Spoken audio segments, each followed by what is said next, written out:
Là, on est à la place de la République. Et puis on va pas tarder à partir en manifestation pour rendre hommage à Clément Méric, qui a été assassiné par des skins. Et aussi rendre hommage à tous ceux qui sont tombés contre l'extrême droite. L'enquête est désormais terminée. La juge d'instruction a renvoyé les 4 mis en examen devant la cour d'assises de Paris, notamment pour coups mortels en réunion et avec armes, pour Samuel Dufour et Esteban Morillo. Ils ont fait appel de cette décision, sûrement parce qu'ils contestent avoir utilisé un point américain sur Clément. La cour d'appel doit donc statuer sur cet appel et soit confirmer la qualification initiale, soit en retenir une autre. Il est important pour nous qu'il soit reconnu que ce sont les néo-nazis qui sont les agresseurs, qu'ils ont agressé pour des motifs politiques et que Clément n'est pas responsable de sa propre mort. Se porter partie civile est une stratégie politique de porter devant la justice les crimes fascistes et racistes pour combattre l'impunité de ceux qui les commettent. Si on lance une campagne politique autour de ce procès, ce n'est pas uniquement pour recueillir du soutien, même si on en a besoin, mais c'est aussi pour ouvrir, pour créer des espaces de discussion, de débat, de lutte antifasciste et antiraciste. Cela est plus que jamais d'actualité et plus que jamais nécessaire quand on voit les scores électoraux du FN, la libération de la parole fasciste, la multiplication des agressions racistes, sexistes, homophobes, comme ces dernières semaines à Nantes, Marseille, Strasbourg. Quand on apprend qu'un camarade lillois, Hervé, retrouvé noyé dans la Deule, y a été jeté par des néo-nazis. Quand la gauche républicaine reprend les discours de l'extrême droite radicale pour stigmatiser et interdire des initiatives féministes et antiracistes, comme l'a fait Hidalgo avec le festival afroféministe organisé par le collectif Moissy. Et cela même alors que des militants identitaires organisent un camp réservé au plan de bonne éducation, sans que cela suscite chez les antiracistes républicains la même levée de boucliers. C'est contre tout cela que nous souhaitons aujourd'hui renforcer la dynamique des luttes.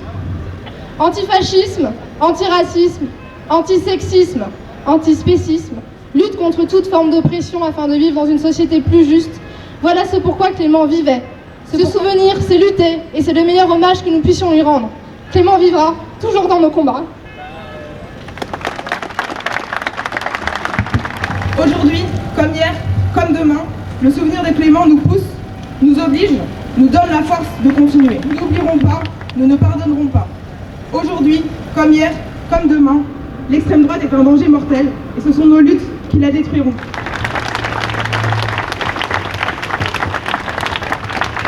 On a demandé est-ce que cette manifestation, c'est une manifestation d'hommage. Pour nous, il est important qu'elle se tienne jusqu'au bout, dans le calme, dignement, pour rendre hommage. Ce qui n'empêche nullement d'être déterminé, mais pour rendre hommage, de façon à ce que ce soit le plus inclusif possible, pour que tout le monde, chacun et chacune, puisse aller jusqu'au bout de cette manifestation. Merci. La lutte contre le fascisme et l'extrême droite, c'est une lutte de tous les jours et je suis ici pour la commémoration, comme tu l'as entendu, de l'assassinat il y a 4 ans de Clément Méric. Alors c'est le week-end avant le jour anniversaire de la mort de Clément Méric du 5 juin 2013. L'extrême droite est plus forte que jamais. En 2017, elle a obtenu presque 11 millions de voix dans une certaine élection présidentielle. Donc l'extrême droite n'est pas morte. Les groupes violents fascistes continuent aussi. Certains ont été interdits d'ailleurs en 2013, mais continuent.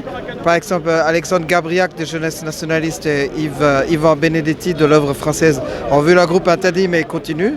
Ils utilisent le nom de Jeunes Nations sur Internet. Et donc même les groupes extra-parlementaires violents fascistes n'ont pas disparu. Et donc il est important de se battre contre cette menace. Bien sûr, on est dans un pays qui a eu un certain pourcentage pour l'extrême droite. C'est quand même très inquiétant, donc c'est normal qu'on soit là pour manifester contre ça là et pour les victimes des violences fascistes. Oui, Clément était un camarade. Oui, Clément était un camarade. Oui, Clément était un camarade.